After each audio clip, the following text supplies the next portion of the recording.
Hey everyone, it's Conrad Bobiluck here, CEO of Investors Prime Real Estate and best-selling international author of Australian Real Estate Investing Made Simple.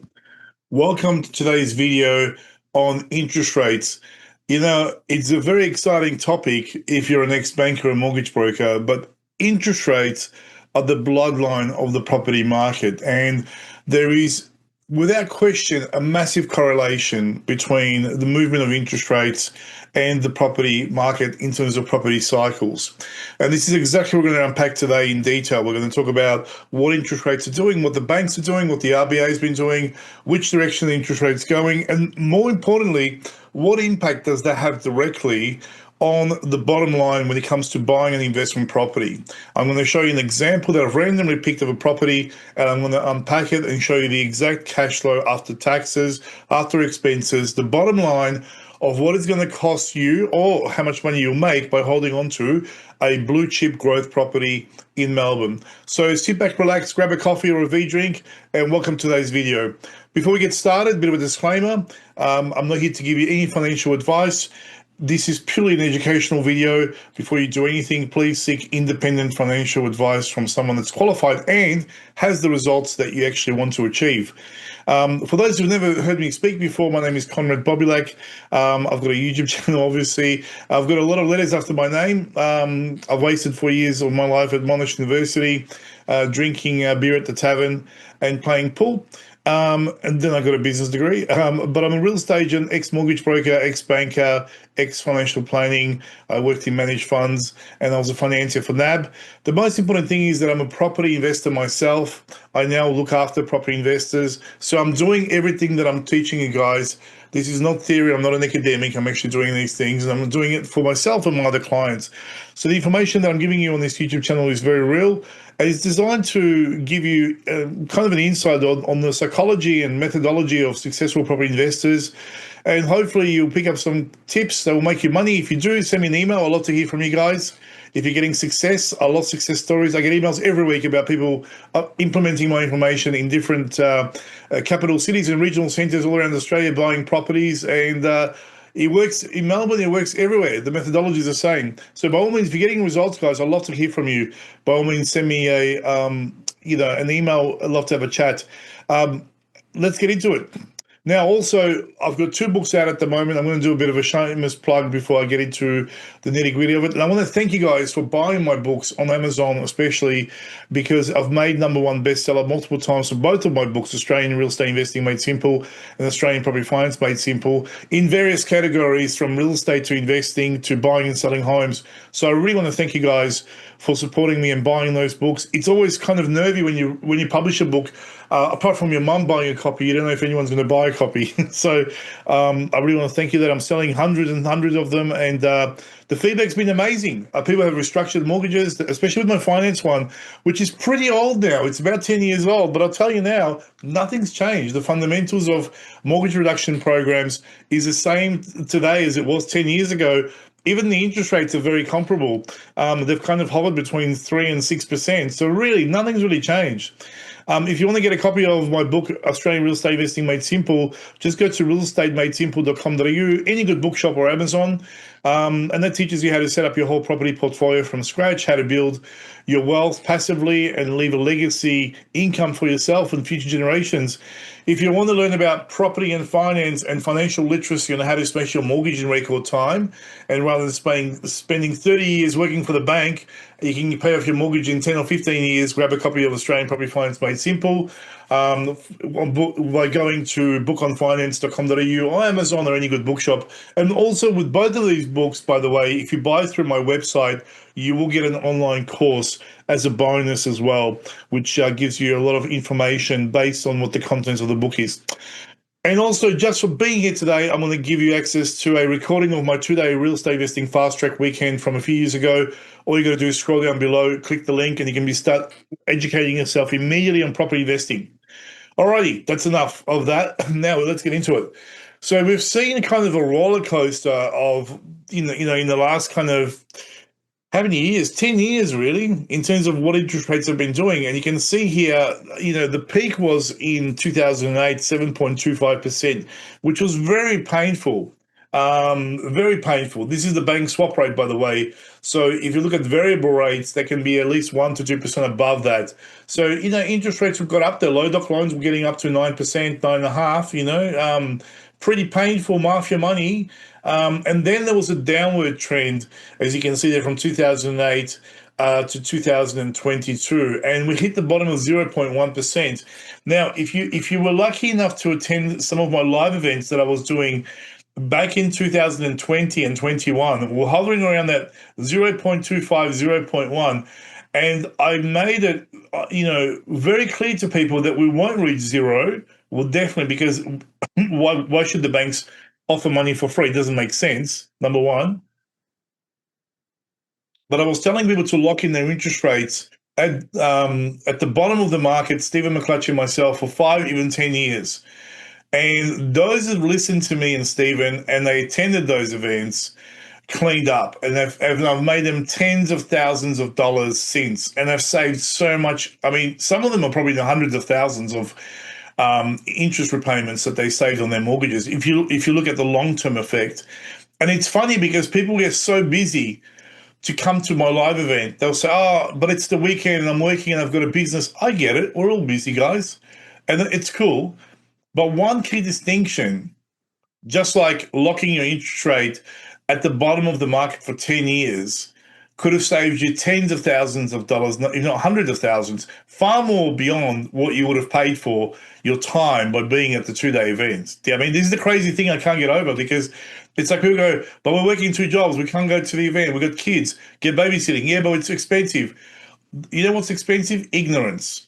That's really expensive. You think education's expensive? Try ignorance. Try not knowing this stuff and then just like waking up at 65, 70 going, "Shit, we could have done all these things. We could have bought properties in Melbourne when they were 150 grand, and now everything's 2 million and we can't afford anything, and blah, blah, blah." So you got to understand something. There's never going to be a right time in your life to do things. You're always going to be busy. You just got to prioritize your time, and then how you prioritize your time will determine your outcome. And a lot of times it's a false economy. Financial literacy, guys, you have to learn it. You have to know your mortgages. You've got to know your numbers. You're either a slave to money or the money becomes a slave to you. Someone's going to be a slave and someone's going to be a master. That's never going to change. The mortgage reduction program that Steve and I teach have been around now for nearly 30 years, guys, since the 90s. Okay? There's nothing new there, and yet no one knows about them. It is crazy that people still do a P&I loan over 30 years. Like, that is insanity in my mind. Like, why would you give the bank 3, 4, 5, 600,000 in interest? We could save that money by restructuring your mortgage with offset accounts and interest-only loans and investment properties. It doesn't make sense. It's like, to me, it's just like, and then the amount of years you waste driving to work and from, just because the banks want you to think that lower interest rates mean more savings, where it's the structure that determines how much interest you pay on your loan. So remember, it's not the interest on the loan that matters, it's the amount of interest you pay over the life of the loan. Let me repeat that. It's not the interest rate that matters. You can pay 9% interest rate, but if your loan's paid off in 5 years, it's the amount of interest you pay over the loan versus 3%, but over 30 years. So remember, 3% over 30 years is more in interest repayments than 9% over 5 years. So, and people are not aware of this. They think like the public's very simplistic in their view. They think, well, 3% is cheaper than 9. Well, yeah, but what does it really translate to? What does it mean in terms of repayments and structuring? And so this is where the money is not in interest rate, guys, in terms of the actual rate itself. It's in your structuring. So I want to make that clear before I get into what's happening in interest rates. It's really kind of irrelevant.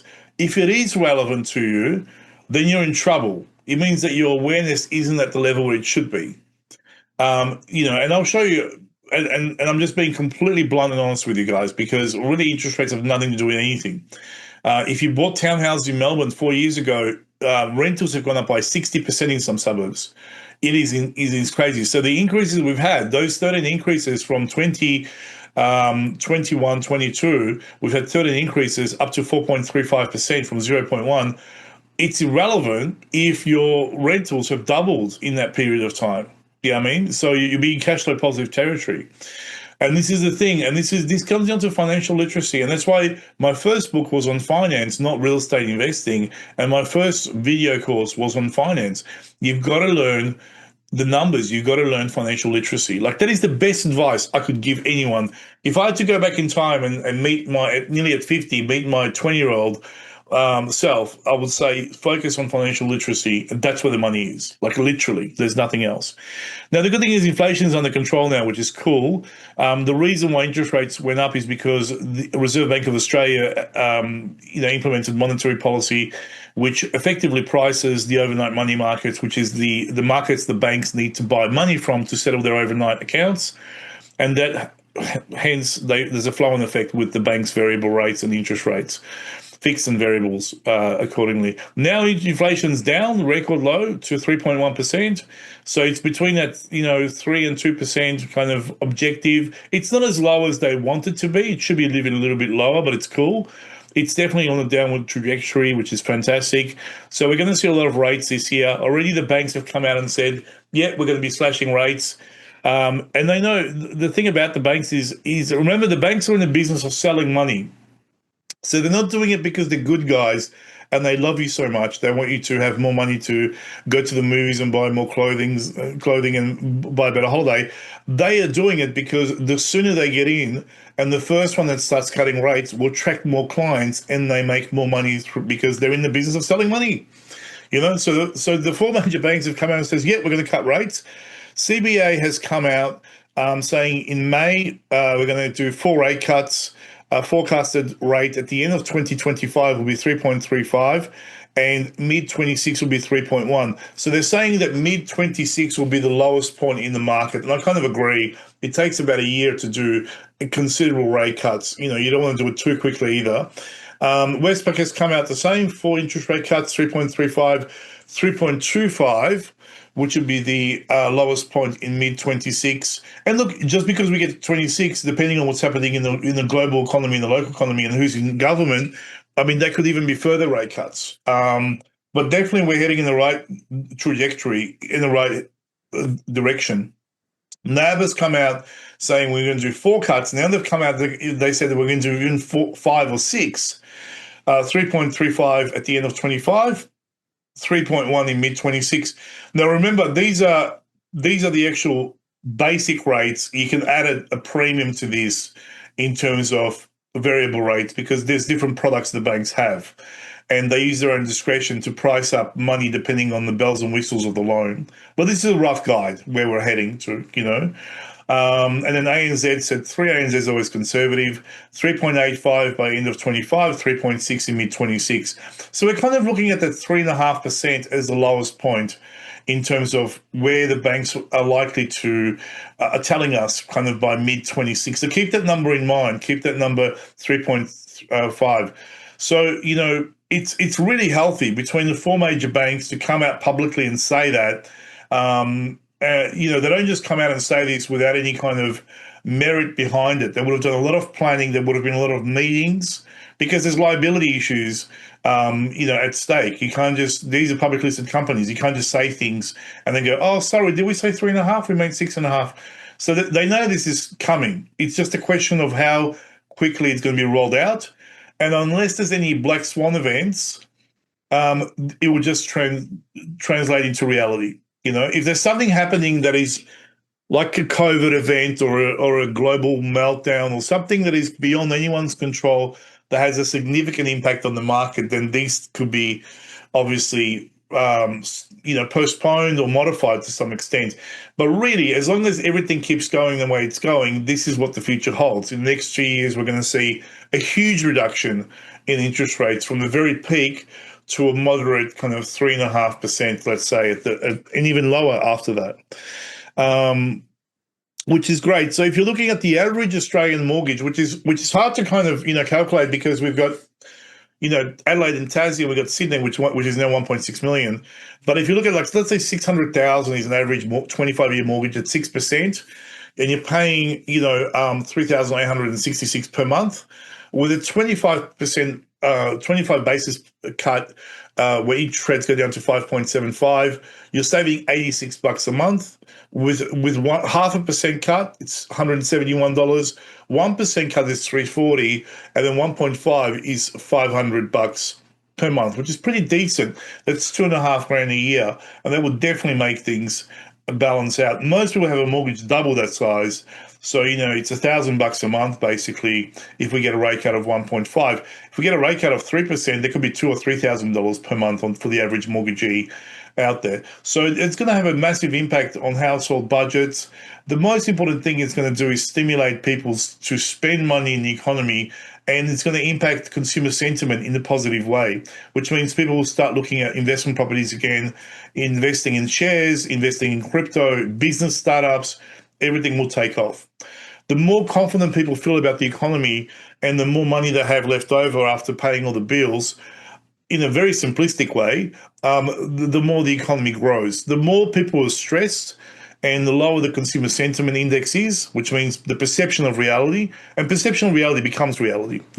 If people are all depressed and uncertain about the future and uncertain about their jobs, and they're, living from paycheck to paycheck, and they're finding there's not enough days at the end of the paycheck, as they say, then they won't invest in anything. They'll just sit back and just try to protect what they have, and sit back with the status quo.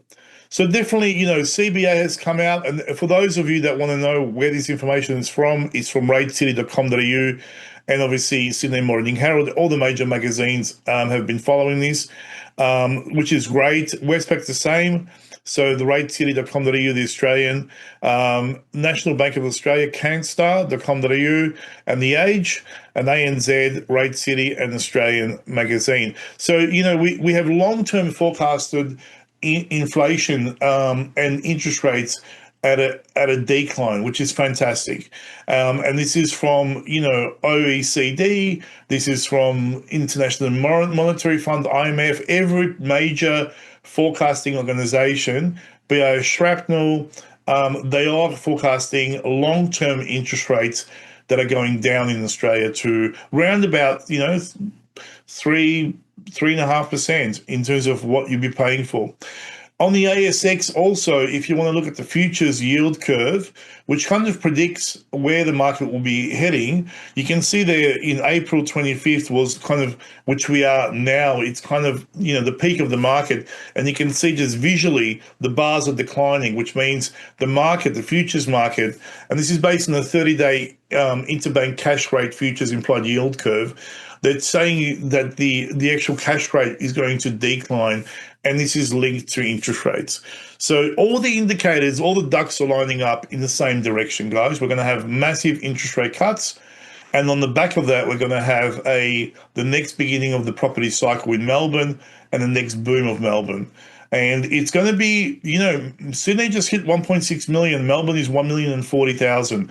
The gap will close very quickly, and I think Melbourne median price will go to 1.4 within a year or two or three, and people will be shocked by how much expensive Melbourne's going to get. Remember this point in time, guys. You're going to be wishing you were here 2 years from now, going, shit, I should have listened to Conrad and bought more properties. It's that moment in time. This is your wake-up call. So this is it for those who want to time the market. And interest rates have a massive impact on everything. The whole economy basically changes. Money becomes, readily available, cheap. There's a danger of inflation, but I think that for different economic reasons, it's not going to be an issue. And I haven't got time to go through those fundamental reasons why I think inflation will stay under control between around about the 3% mark. Because if I unpack that, there's going to be a 2-hour YouTube video and no one's going to watch it. But I will do another video just on inflation and the driving factors behind inflation and what has changed since the last time I did a video on inflation and the driving factors, because the driving factors have changed now. The world dynamics and the stage has changed. Things with China now are different. So there's a lot of things that are happening right now that were very different 3 years ago. Now, let's have a look at a comparison of a real property, because I want to show you the real stuff, right? Let's forget about, you can read all this stuff that I just covered in any newspaper or Fin Review. Or, let's talk about real examples. I want to show you what it means. And I've just chosen an average townhouse, which is around the $1 million mark. It's easy to show you cash flow positive properties. Also, I can show you cash flow negative properties that have massive gaps, but I'm going to show you an average townhouse, bread and butter kind of property in Melbourne, that's in a decent suburb, 14 k's from the city. I've chosen Heidelberg Heights and West. And I want to show you an example of 28 Torbrook Avenue, Heidelberg West. This is an area that's going through gentrification at the moment in Melbourne. It's booming. These townhouses have gone up by 100 grand every year for the last 3 years. So way above the Melbourne market, which has gone negative, by the way, negative 1.2% to negative 0.4 last quarter. So this area has done amazingly well in the last 3 years, and I've been pushing it. Honestly, guys, there's about 2 or 3 years left in this area before, you might have to go elsewhere because the opportunity could have passed you by. So if you want to buy something that has a lot of growth potential, this is the area to buy in Melbourne: Heidelberg Heights, West, and Belfield. This property is sold, by the way. I'm not showing you this example to sell you this property. I'm showing you just because I purposely have wanted to show you a property that's sold, because I want you to focus on the numbers. The numbers are the same virtually for every property.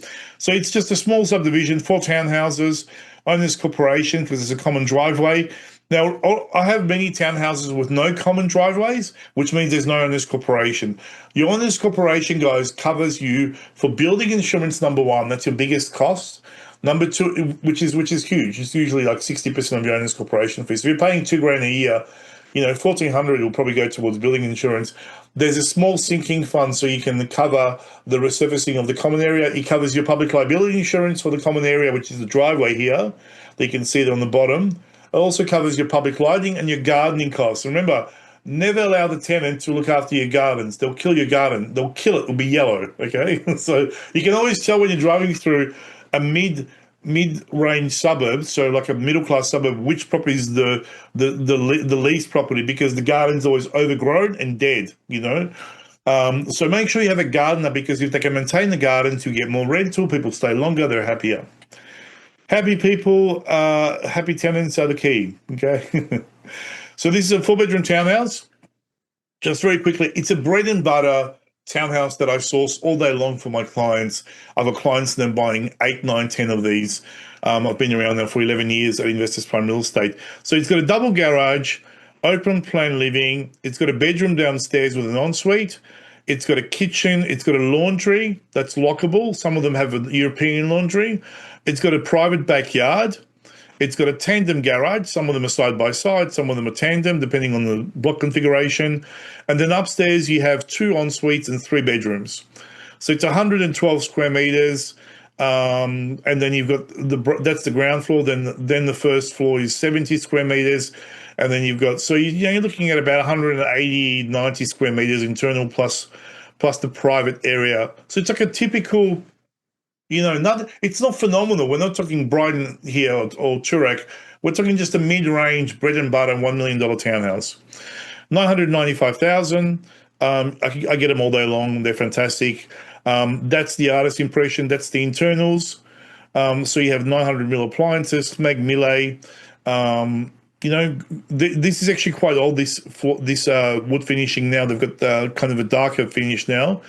But as you can see here, so very good fixtures and fittings, mid-range, kind of mid-spec. Not the cheapest, but not the most expensive either. Fisher and Paykel or Smeg Millet. Good air conditioners, good appliances. Very good for the rental market. You don't want to overcapitalize either in an area like that. Now, let's get into the numbers. This is what I want you to focus on, because this kind of is the same for every property. So the property value is 995,000. I couldn't get $1 million. I couldn't find anything at $1 million, because I wanted $1 million, but no one does $1 million because it's not cool to do $1 million. So it's like, like this is the closest I could get to $1 million, which is 995.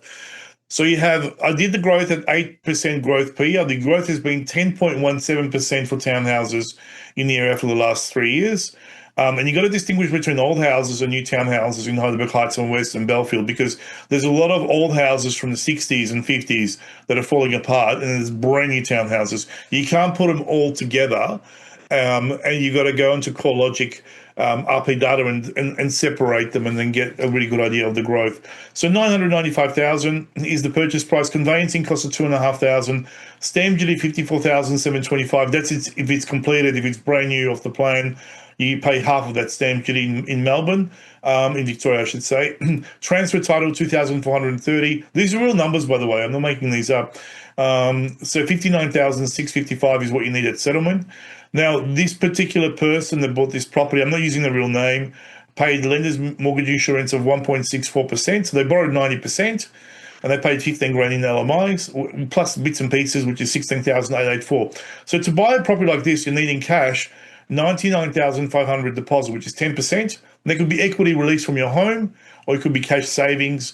And then 59,655 at settlement that goes to, majority of it goes to state revenue office in stamp duty. So you need 160 grand to buy a townhouse like this. The rest you borrow from the banks. Now, these take about 7 to 8 months to build. Maybe if it's really like a tricky street, 10 months, but that's the maximum. So they're really quick to build, because it's just a slab frame. There's no underground construction. It's pretty basic. Where things take longer, guys, is when you get townhouses with underground car parks, lifts, commercial grade lifts and air conditioners. That gets complicated. Now, we have interest-only loan at 7.5%. So you're borrowing 912,384. Loan cost can be written over 5 years. Monthly repayment, interest only, always for investment properties, 5,702 or 68,429 per year. The weekly rental is 850. We've rented some of them for 875 and even 900 for the 4-bedrooms with a study. So the rental's super strong in the area. 44,200 per year. 2% vacancy rate from CoreLogic, so 43,316 is the rent per year. Now, these are your actual expenses associated with the property. So you have property management. You have the biggest one is your interest repayments on the property, $68,429. And then you've got your property management fee, which is 7% plus GST, 3,335. Letting fees $850, and that's to advertise on realestate.com domain, do all the photographs for the property, all the write-ups. Council rates $1,450. Landlord's insurance through Aon $315.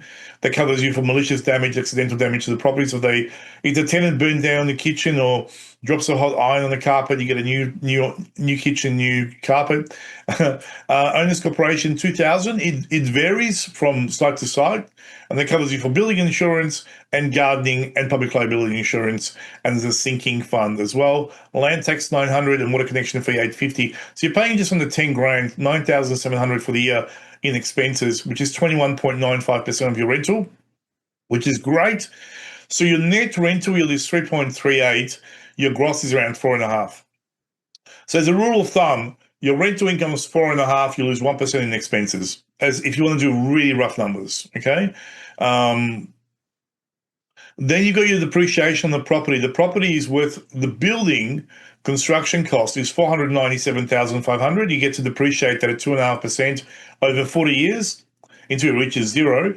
So you get $12,438 depreciation every year for 40 years. And then you've got fixtures and fittings, which is your cabinetry, joinery, your carpets, dishwasher, air conditioning heads, hot water system, $25,000. So you get $4,271. I've used diminishing value method here to claim more up front when you're trying to make it cash flow, more positive if you can. And then your loan cost can be written over 5 years, 16,884. Now, so this is all together now. Now, I know I'm throwing a lot of numbers at you, but it's nearly over, and I'm going to make some really good points because it's mathematics, and not everyone likes mathematics as much as I do. So 68,428.80 is your interest repayments. 9,733 is your expenses, which is your council rates, land tax, depreciation on the building. 12,437.50. Depreciation on fixtures and fittings, 4,270.83. Loan costs 3,376. Total deductions $98,214, which is nearly 100 grand. Can you imagine 100 grand tax deduction in the first year for this property? It's unbelievable. Now, this person was on 150. It's their first property.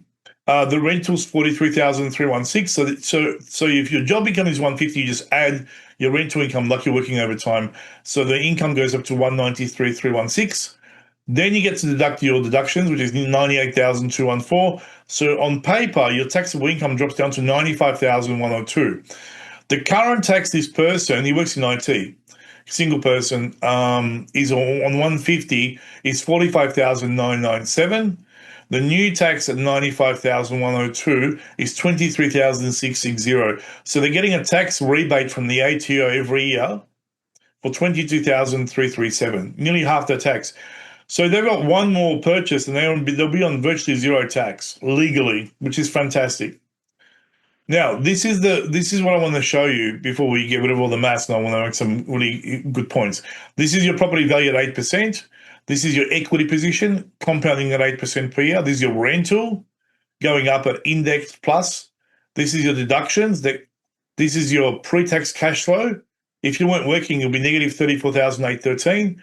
But because this person is working, they're getting a tax credit for 22,337. So it's negative 12,476 per year, which is $240 per week at 7.5% interest only, which hurts. That's a lot. That's like, and this person was comfortable with that because they're saving more than that anyway. They're saving up to $500 a week.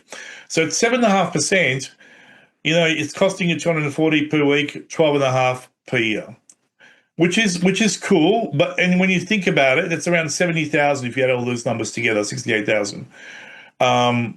Now, if interest rates go down to 6.5, then look what happens at the bottom line. It's negative 7,184. So, and then which is $138 per week. So it's negative like 7, and it becomes cash flow positive in year 7 by $60. So the red section is how much you're putting into the property every year, and that's 6.5% interest only, which is $138 per week, $7,184 per year. Now look what happens when you drop down to 5.5%, right? 1,892, then 731, cash flow positive in year 3 by 194. Awesome. If you got $2,500 saved or equity in the property, you can buy this property and not even worry about it. Because you remember, you don't have to pay for this red section out of your after-tax job income money. You can pay for this out of equity, out of your home or another property. You can capitalize interest. You don't need to work for this money, guys. It can be lazy equity just locked up in your floorboards. Now, look what happens when we drop to 4.5%, which we're going to very quickly. The property's cash flow positive by $65 a week and 3,399 per year. So now what's happening, guys, is your deductions, your tax credits exceed your deductions, your losses. So between the tenant and the taxman, you're not putting any money into this property at all. It's paying you $3,400 a year, which is like a nice holiday to Hamilton Island, okay? On the budget, okay? But just think about the concept. So between the taxman and between the tenant, you're not putting anything into the property. And then when it grows down from 4.5 to 3.5, it's 8,859 cash flow positive from day one. Crazy. Now, if you bought 5 years ago, you might have had to pay for a few years of cash flow negative shortfall, but then it's going to be cash flow positive very quickly. Plus, we've had increases in rents, 30-40% in some of these suburbs in the last 3 or 4 years.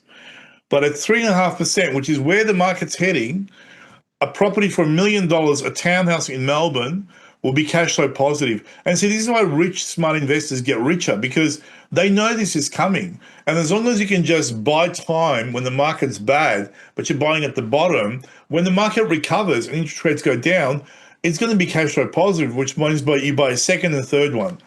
And then when you buy a second and third, which a lot of my clients have bought 2 or 3 properties, people go, oh, you were so lucky when you got in. It's always luck, right? It's never hard work or planning. It's always, I just randomly was walking by and a property dropped on top of my head. It was all planning, guys, and execution. Remember, the definition of success is when preparation meets opportunity. That's it. There's no magic in this. So what I want to show you is just an average townhouse for $1 million, give or take, at $850 a week rental, at 3.5 is % interest only, is cash flow positive from day one. And this is exactly where we're heading, guys. This is where we're heading. Now, the smartest investors who can afford to capitalize interest buy these properties when they're massively cash flow negative, right? So 12,500 the first year, 11,000. And I'll show you why. Because if you add up all the red sections, that equates to $68,930. But have a look how much equity you've made. In year 10, you've made 1.2 million in equity. Doesn't that mean that 1.2 million divided by 10 is 120,000 per year? Equivalent. Like if you go back and redistribute that capital growth. I know it's compounded, but 1.236 million over 10 years is 123,000 per year average. So it's like me saying, give me $68,000, and I'm not even asking for the whole amount, and you can't give it to me anyway. But I'm saying, imagine I came to you and said, give me 12,000 and 11,000. This is how much you give me every year until year 10, where I give you back $495, but also I'll give you 123,000 per year in equity. Yeah, so it's like, how many times can I do that? So you pay me 70,000, I'll give you 120,000 every year for 10 years. What's there to think about? If it's guaranteed by property and rental leases, see, the psychology of property is all about the numbers, guys. You have to learn the numbers. That's why financial literacy is the key differential between you retiring poor at 65 on Centrelink, one house paid off on the pension, watching every dollar, or 5 or 6 properties paid off, traveling the world, living it up, just spending money. Everything's paid off. Properties are just giving you rental. It's an ATM machine, evergreen ATM machine, spitting out money. And the difference is you don't need to be a millionaire to do this. You can be on any income. You just want to get started, but you got to know the numbers, guys. You got to know financial literacy. And the difference between you today and 2 years from now will be the books that you read and the education you achieve. That's it. Like, to me, it's like when you know the numbers, you can't go backwards. It's almost impossible. So, if you look at 3.5, 6.5, 7.5 interest only loan comparisons on the townhouse, it's crazy. 68,903 is the combined red section in the last column. Over 10 years, it's 123,600. It is crazy. And also, how many additional properties could you buy? And what if you just hold on to some of them and sell them, pay off your house? Crazy. That's why I always say, don't wait to buy real estate and wait. Now, remember, last year, we had a really terrible year in Melbourne for capital growth, but that's Melbourne combined. Remember, there's 421 suburbs in Melbourne. They're always growing. The list is getting bigger and bigger. There's soon going to be 480 suburbs because there's so many cow paddocks that have been rezoned. They're going to be added into Melbourne soon. But anyway, last year, this is for the December quarter REIV, some suburbs went up by, like Princess Hill, 24.5%. North Warrandyte, lovely green area, 23.1%. Park Orchards, one of my favourite suburbs in Melbourne, 20%. I'll probably retire in Park Orchards or Donvale. I don't like the Bayside anymore. I'm over it. Deependee, 20%. Brooklyn, well, don't go to Brooklyn, you get shot. 17.8.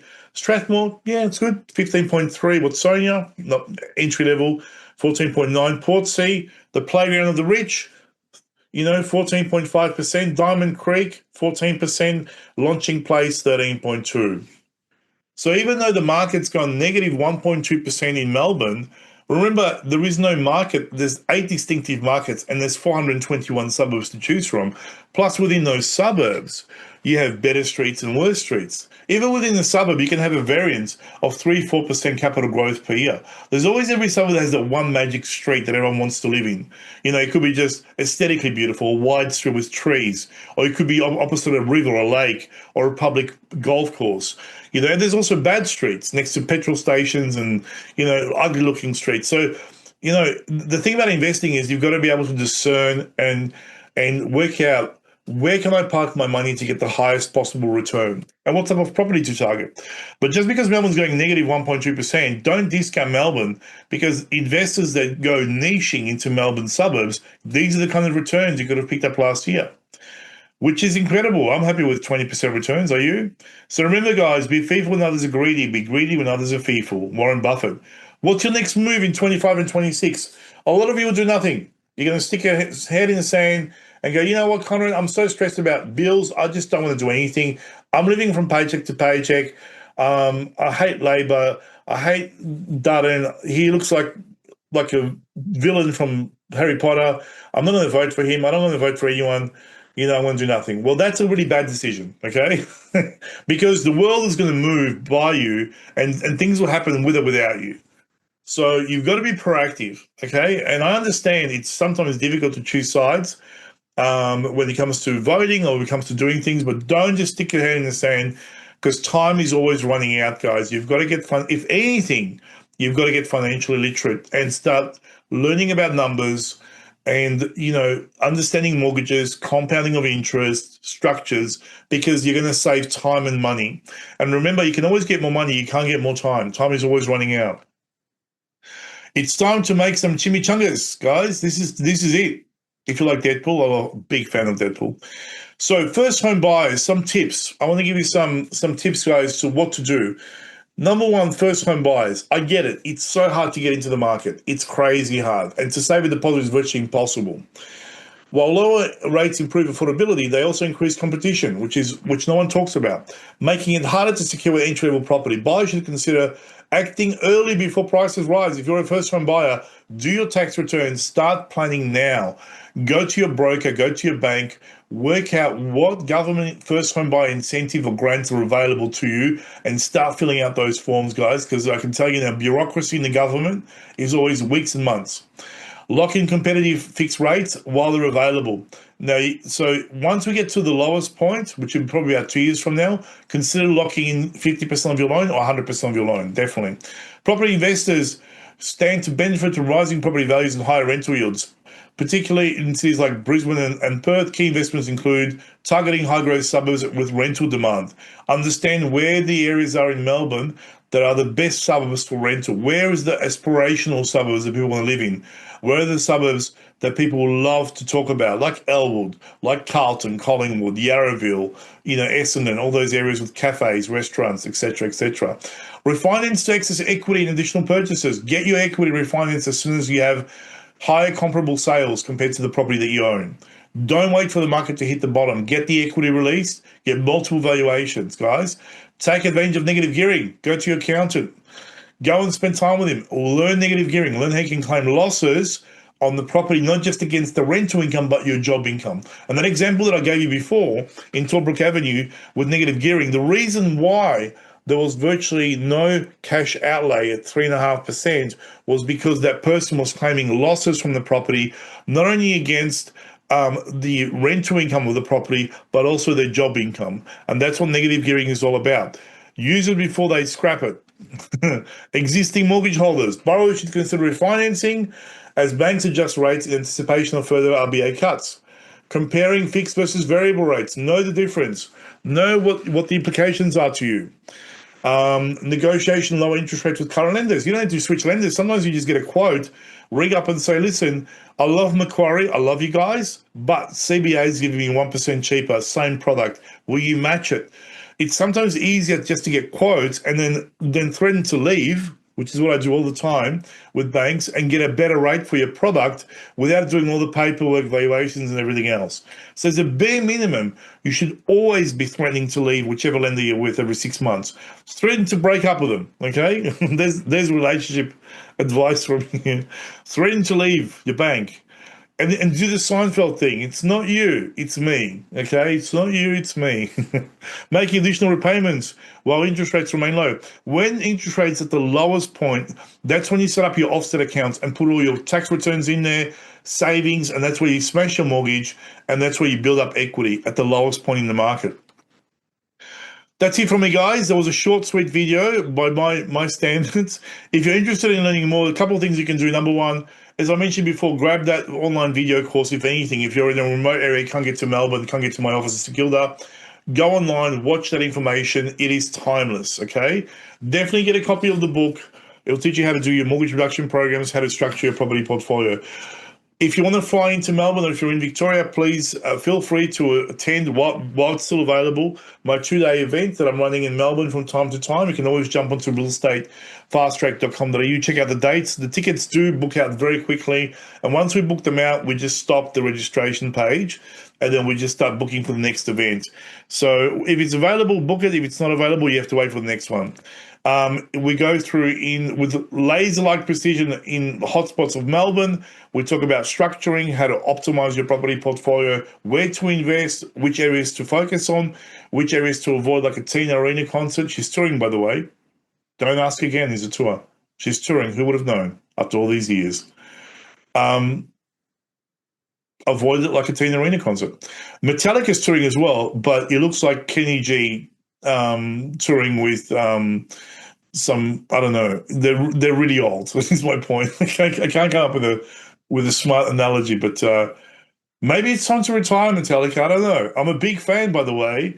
Ever since I was 14, my first album on CD was Ride the Lightning, and Kill 'Em All was my second album. And I still got the CDs. They're scratched up, but God knows I still got them. I'm never selling them. So I'm a big fan of Metallica, but guys, seriously, like, I think they're about 100 now. So I'm worried someone's going to fall off the stage and break a hip. So I don't know. Going back to property. So we'll identify areas, suburbs, structuring, difference between buying properties in trust, personal name, etc., etc. Also, we'll talk about how to boost your borrowing capacity, 18 powerful ways to supercharge your borrowing capacity, 12 crucial questions you must ask a mortgage broker in order to qualify them, whether they're good enough to work with you, and 12 most common deadly mistakes when it comes to property finance, and much, much more. Tickets are $47, and you get a hard copy of my book as well, which is like a manual for the event, basically, which is cool. And we throw in lunch for 2 days as well. Also, feel free to just scroll down below, watch a recording of the event from a few years ago. Now, I must warn you, the content is still current, 80% is current. The micro level stuff, which is the market stuff and the interest rates, that would have changed. That's constantly changing. It's easy to use. You just literally log in and it's 10 hours of video, 265-page manual. Now, some of you will be interested in having a strategy session with me. If you want to help me personally help you on your journey to property investing and wealth, then definitely encourage you guys to book in a strategy session with myself. I am getting very booked out now, so there's a couple of weeks waiting before you can see me, but it's cool. I'm pretty lazy. I don't work long hours, so it's a 60-minute strategy session where we take an idea, we turn it into a plan, and then we set down a list of action steps. So what I do in the strategy session is very basic. I work out where you are, where you want to be, and then we'll see how I can bridge the gap between point A and point B. And you walk away with a real plan. I mean, if you fail to plan, guys, you plan to fail. The amount of people I see at my events at 65, 70, and you can't borrow money, gets so much harder. The older you get, the less time you have, and the less risk you should be taking. So the younger you are, the earlier you start, the more compounding you have, the better you'll be off. It's really designed to cut through all the white noise and all the stuff that's out there and give you a really concise plan of what to do. People spend so much time and money wasting time buying the wrong properties in the wrong suburbs and having no growth for years, and then wondering if the whole thing's a scam if it works. So this will cut through all that white noise and give you a lot of clarity. You walk away with a clear strategy, plus you get my whole access to if you need to, my mortgage broker, my accountant, my property solicitor, conveyancer, quantity surveyor, insurance broker, right down to property management, financial planning. So if you need to have a good team around you, and really one of the secrets of making wealth, there aren't really secrets, guys, but if there was a secret, your network determines your net wealth. And, for me personally, my accountant, my lawyer have made me so much money through their advice over the years. And also the real estate agents that I work with for sourcing my properties personally, I mean, it's in the hundreds of thousands of dollars. So if there is a secret to making money through property, it's definitely your network. You've got to surround yourself with people that are smarter and better looking than you. Not better looking, smarter and richer than you, that know what they're doing so they can take you to the next level. As a Polish saying, you can't soar like an eagle if you're surrounded by pigeons. So think about your team. Are you surrounded by pigeons? Do you want to soar like an eagle? This is the team that I'll give you if you need someone. Stephen McClutchy, great mortgage broker.